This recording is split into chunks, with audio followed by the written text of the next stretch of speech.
Hey everybody, I just want to talk about how amazing sometimes it can be to work with Logic and an external analog synthesizer. You were just listening to the Model D, which is a Behringer clone of the Mini Moog. It's a little bit smaller, the knobs are a little smaller, but it sounds awesome. And I've had this now for a couple years, and it is just one of those things I reach for when I want to have even more creativity pushed at me. There's like a certain amount of limitations when working with it. There's a certain amount of like having to know what you're doing when working with it. You can't just like recall a preset, you have to build everything. I love it. I love having that sound.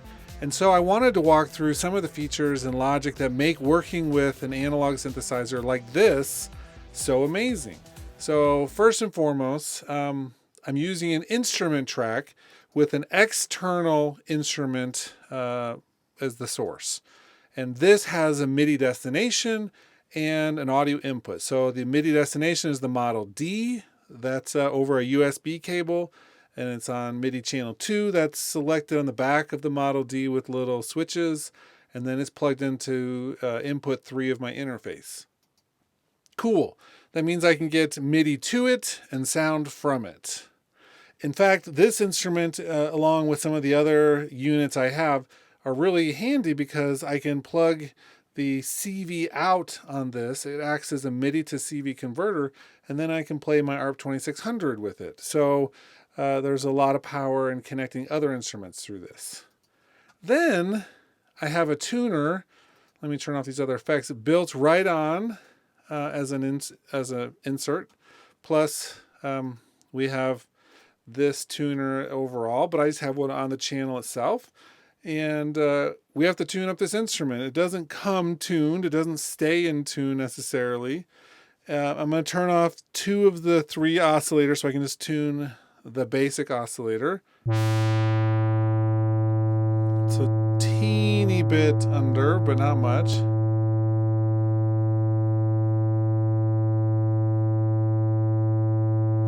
This also has a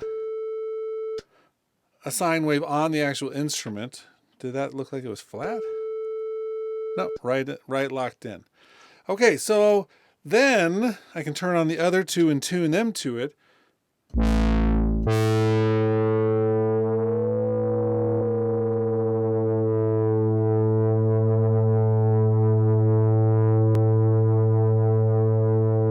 Let it sit just a little bit sharp because I like that sound. And then we get that going. So then I can turn off the tuner.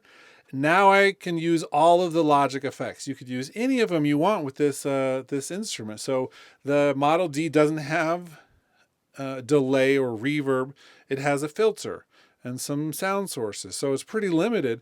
Then we can combine the best of what we have in Logic with this really great sound. The stereo delay.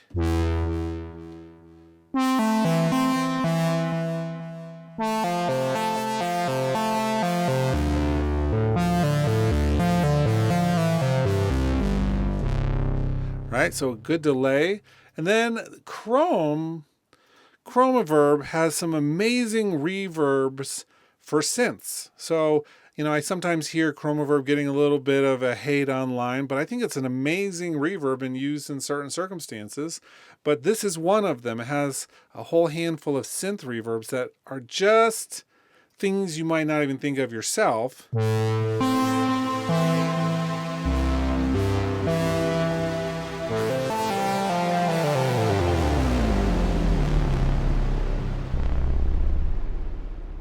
And all together then, we have that delay and the reverb.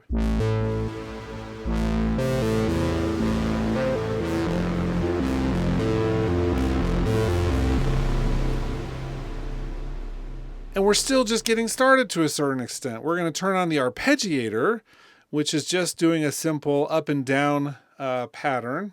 Let's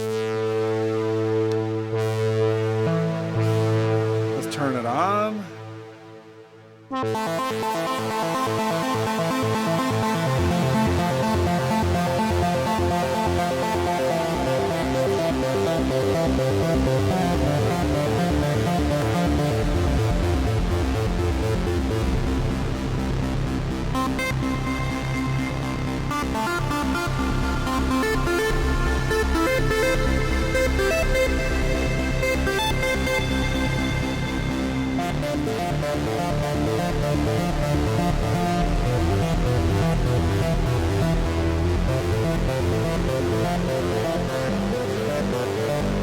So cool.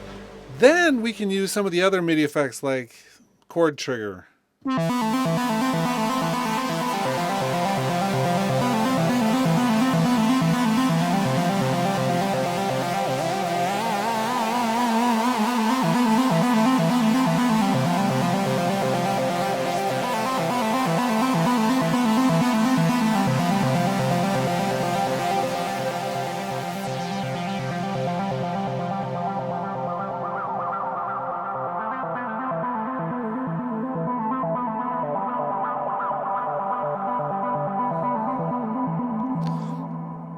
The reason why I think the chord trigger is particularly good for this is because instead of having to do complex chords with two hands on the keyboard, I need one hand over on the actual synth.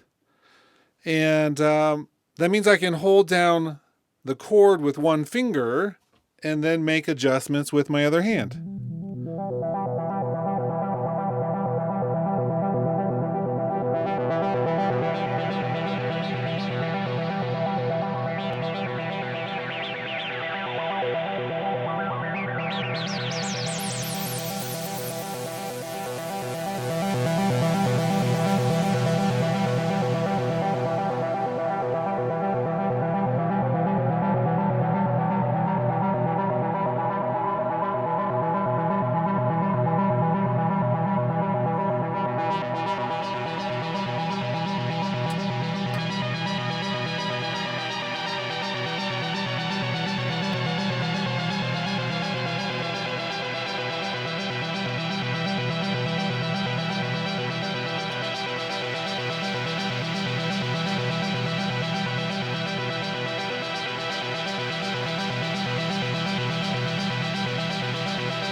So the chord trigger with the arpeggiator, stereo delay, chroma verb, the tuner, the external instrument.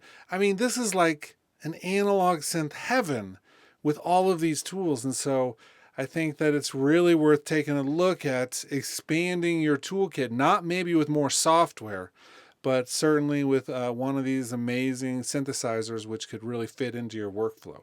I just want to showcase that. I know a little bit more probably playing. Hope you made it through the end, and if you did, I hope that you found this useful.